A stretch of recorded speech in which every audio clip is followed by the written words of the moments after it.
පින් අතේ වැඩකට සහභාගී වෙන්න පුළුවන්.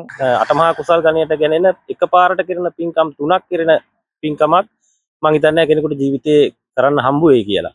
ඉතින් එවැනි වටිනා අවස්ථාවක් මග අරගන්න නැතුව කන කැස්බෑව වියසිදුරෙන් එළිය බලනවා වගේ ඒ වගේ දුර්ලභ අවස්ථාවක් තමයි මේක.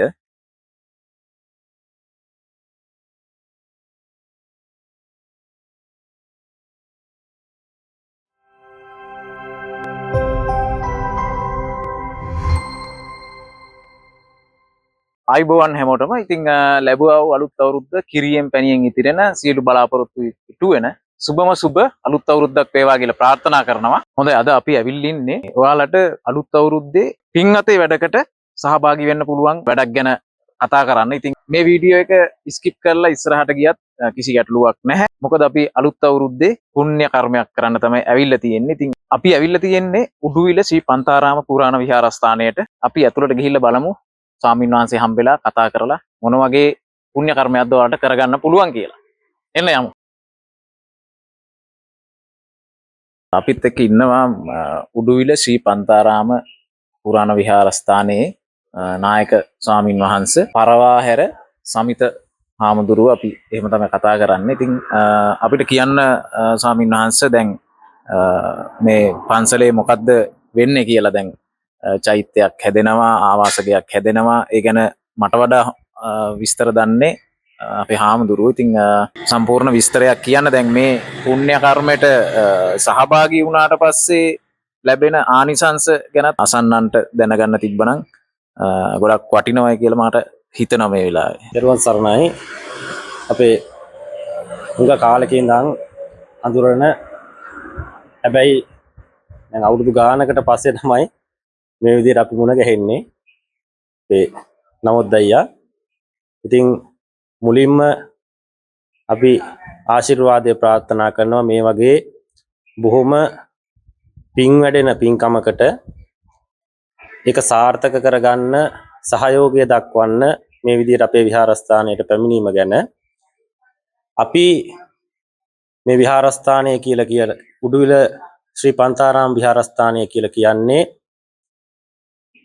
දායක පවුල් 300ක් 350ක් ඇතුළත් ගම්වරයක් අඩු ආදායම් ලාභී පුද්ගලයන් ඉන්න මේ ප්‍රදේශයේ පරම්පරා ගානක් මේ විහාරස්ථානයට අඩුවක් වෙලා තිබිච්ච චෛත්‍ය රාජානන් වහන්සේ නමක් ඉදි කරගන්න අවශ්‍ය කරන අවශ්‍යතාවය දීර්ඝ කාලයක ඉඳලම මේ විහාරස්ථානයේ තිබිච්ච අඩුපාඩුවක්. නායක හාමුදුරුවරු දෙනමක් මේ කටයුත්ත සිද්ධ කරගන්න උත්සාහ කරා. හැබැයි යම් යම් ගැටලුකාරී තත්ත්වයන් එක්ක මේ කටයුත්ත සිද්ධ කරගන්න බැරි වුණා. හැබැයි අපේ වාසනාවකට වගේ අපිට දැන් මේ වෙනකොට ඒ කටයුත්ත සිද්ධ කරගන්න අවශ්‍ය කරන වටපිටාව පරිසරය අපි සකස් කරගෙන තියෙනවා. දැන් මේ අවස්ථාව වෙනකොට අපි අටමහා කුසල් ගණයට ගැනෙන පින්කම් 3ක් මේ පින්කමත් එක්ක සිද්ධ වෙනවා. ඒ 3 තමයි චෛත්‍යයක් ඉදිකිරීම, ඒ වගේම සංඝාවාස ගොඩනැගිල්ලක් ඉදිකිරීම, ඒ වගේම වැසිකිලි කැසිකිලි පූජාවන්, ඒ වගේම ධාතු මන්තිර පූජාවන්. මෙන්න මේ වගේ අටමහා කුසල් ගණයට ගැනෙන මං හිතන්නේ කෙනෙකුට ජීවිතයේ එකම පාරක් සම්බන්ධ වෙන්න පුළුවන් වන පින්කමක් වෙයි මේ මහා පින්කම. මොකද වෙන තැන්වල සමහර වෙලාවට සිද්ධ වෙන්න පුළුවන් මේකෙන් එක පින්කමයි. හැබැයි මේ පින්කමේදී පින්කම් 3ක්. චෛත්‍ය පූජාව, ඒ වගේම සංඝාවාස පූජාව, ඒ වගේම වැසිකිලි කැසිකිලි පූජාව. මේ හැම එකක්ම අටමහා කුසල් ගණයට ගැනෙන පින්කම්. එතකොට කෙනෙකුට ජීවිතේ එකපාරක් මේක මේ පිනට සම්බන්ධ වෙන්න පුළුවන් වෙයි. ඉතින් එවැනි වටිනා කියන මහා බල සම්පන්න පින්කමකට තමයි අපේ මේ හැම කෙනෙක්ටම මේකට සම්බන්ධ වෙන්න ඉඩකඩ ප්‍රස්තාව අපි උදා කරලා දීලා තියෙන නිසා අපි හැම කෙනෙක්ටම සිහිපත් කරනවා අපේ ඉන්න ඇත්තෝ බොහොම පිං සිතුවිලි තියෙන ඇත්තෝ. හැම කෙනෙක්ම මේ කටයුතු වලට Tamanට පුළුවන් ශක්ති ප්‍රමාණයෙන් අපිට සහාය වෙලා අපිට මූල්‍යමය වශයෙන් වගේම අපිට ද්‍රව්‍යමය වශයෙන් ඒ වගේම ශ්‍රමයෙන් Tamanට පුළුවන් හැම විදියකටම පුළුවන් වෙලාවල් වලට මේවට සම්බන්ධ වෙලා මේ පින්කම සිද්ධ වෙන්නේ මොන ආකාරයකටද කියන එක දැක බලාගෙන Taman බෞද්ධයෝ හැටියට අපි හැම කෙනෙක්ම ප්‍රාර්ථනා කරන්නේ නිවනනේ.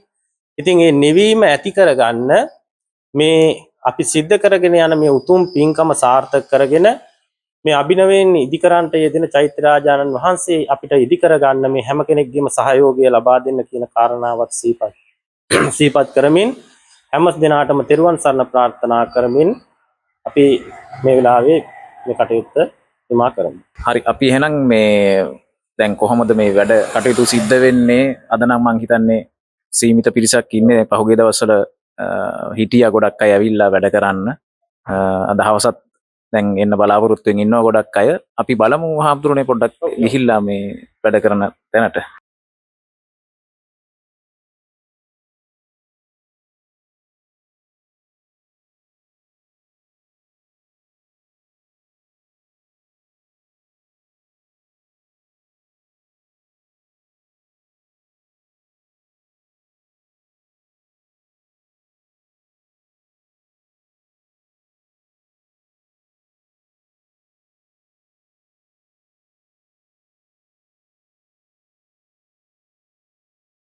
අපිට පොඩ්ඩක් පැහැදිලි කරන්නකෝ මේ කොහොමද වෙන්නේ කියලා මෙතන ඒ වැඩ ටික. මේක තමයි ඉදිවන සංඝාවාස ගොඩනැගිල්ල යට මහල උඩ මහලේ තමයි මෙන්න මේ ප්‍රදේශයට වෙන්න තමයි අපි චෛත්‍ය රාජානන් වහන්සේ ඉදි කරන්න සූදානම් වෙන්නේ. ඒ වගේම මේ ස්ථානයෙන් උඩ කොටසේ ඉදිවන ධාතු මන්දිරේ ඉදි කරන්න තමයි අපේ සූදානම් තියෙන්නේ. ඊළඟට දැන් අද හවස් කාලේ තමයි අපි සූදානම් කරගෙන ඉන්නේ මේ චෛත්‍ය රාජානන් වහන්සේගේ ඒ මූලික එන බේස් කණු ටික අද සවස් කාලේ ඒ ආහාරණ කටයුතු ඒවා සිද්ධ කරන්න තමයි සූදානම් වෙලා ඉන්නේ. එතකොට මේ පුණ්‍ය කර්මයට මේ වෙනකොට ගොඩක් අය බාරගෙනත් තියෙනවා. ඒ ගැනත් පොඩ්ඩක් අපි සඳහනක් කරමු නේ හාමුදුරනේ. ඔව්. පුළුවන් හැම කෙනෙක්ම Tamanට පුළුවන් අපි සඳහන් කරලා මෙතන ඉස්සරහ අපි සඳහන් කරලා තියෙනවා ශ්‍රමයෙන් දායක වෙන්න පුළුවන් අයට ශ්‍රමයෙන් දායක වෙන්න. ඒ වගේම ද්‍රව්‍යමය වශයෙන් දායක වෙන්න පුළුවන් අයට ද්‍රව්‍යමය වශයෙන්, ඒ වගේම මුදලින් දායක වෙන්න පුළුවන් අයට මුදලින් දායක වෙන්න. ඒ විදිහට හැම දෙයකටම සම්බන්ධ වෙන්න ක්‍රමවේදයන් අපි හදලා තියෙනවා. ඒකට ඒ Tamanට පුළුවන් ශක්ති ප්‍රමාණයෙන් හැම දෙයකටම සම්බන්ධ වෙන්න පුළුවන්. හාමුදුරනේ අපි හාමුදුරුවන් සම්බන්ධ කරගන්න මේ විහාරස්ථානයේ සම්බන්ධ කරගන්න පුළුවන් දුරකථන අංකය මේ වෙලාවේ සඳහන් කරොත් අපේ වටිනා ග්‍රාහකයන්ට 076යි 417යි 39යි 39 076යි 417යි 39යි 39. මම හිතනවා මේ පුණ්‍ය කර්ම ගැන අපේ ග්‍රාහකයෝ හැමෝම මේක බලන හැමෝම ලොකු අදහසක් ගන්න ඇති කියලා. අපි වීඩියෝ එක යටින් දාලා තියෙනවා ස්වාමින් වහන්සේගේ නම්බර් එක.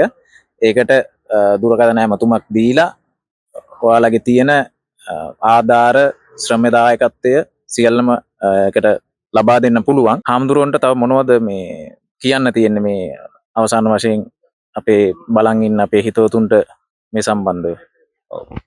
මේ සම්බන්ධව කියලා කියන්නේ මම අර මුලිනුත් කිව්වා වගේ කෙනෙකුට ජීවිතයේ මගේ දැනුම හැටියට ජීවිතේ එකම පාරක් මේ වගේ වැඩකට සම්බන්ධ වෙන්න පුළුවන් වෙයි. ඒ කියන්නේ මේ වගේ පින්කම් කෙරුණාට මෙවැනි පින්කමක් අටමහා කුසල් ගණයට ගෙනෙන එකපාරට කෙරෙන පින්කම් 3ක් කෙරෙන පින්කමක් මම හිතන්නේ කෙනෙකුට ජීවිතේ කරන්න හම්බ වෙයි කියලා.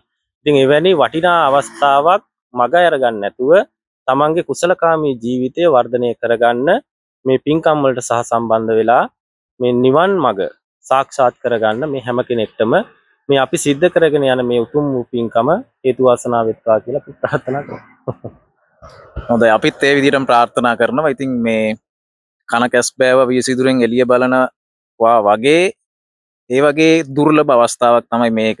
ඉතින් පිනට දහමට ලැබි හැමෝම අපේ channel එක බලන හැමෝම වගේ මම දන්නවා. ඉතින් පින් දහම් කරන්න ගොඩක් කැමතියි කියලා. ඉතින් ආරාධනා කරනවා අපේ ස්වාමීන් වහන්සේට දුරකථන ඇමතුමක් දීලා මේ පුණ්‍ය කර්මයට සම්බන්ධ වෙන්න කියලා. දුරකථන ඇමතුමක් ලබා දෙනව නම් රාත්‍රී 7න් පස්සේ වගේ ලබා දෙන්න. මොකද දවසේම ඒ කියන්නේ මේ වැඩබිමේ වැඩ කරන හැමෝත් එක්කම මමත් වැඩ කරනවා. දැන් අර පොඩ්ඩක් මේ තියෙන අවු රශ්මියත් එක්ක බැලුවම පේන්න පුළුවන් සම්පූර්ණ කාලවර්ණ වෙලා. ඒක නිසා උදේ ඉඳන්ම අපි හැම කෙනෙක්ම එකට වැඩ කරනවා. වැඩ කරන නිසා සාමාන්‍යයෙන් ෆෝන් ආන්සර් කරන ටිකක් අඩුයි. ඒකින්ද රෑ 7න් පස්සේ වගේ එහෙම නැත්තම් පණිවිඩයක් තියෙනවා නම් මේ නම්බර් එකටම WhatsApp පණිවිඩයක් තියලා තියන්න මම එතකොට ගන්න පුළුවන් මට. අවසාන වශයෙන් ඔයාලට ආරාධනා කරනවා මේ අලුත් අවුරුද්දේ ඔන්න පිනක් කරගෙන තමන්ගේ ජීවිත කාලය කෙටි කරගන්න අවස්ථාවක් උදා කරගන්න කියලා. ඉතින් එහෙනම් අපි අදට නවතිනවා. හැමෝම ඇවිල්ලා මේ පුණ්‍ය කර්මයට සහභාගී වෙන්න. එහෙනම් හැමෝටම සුබ අලුත් අවුරුද්දක් වේවා.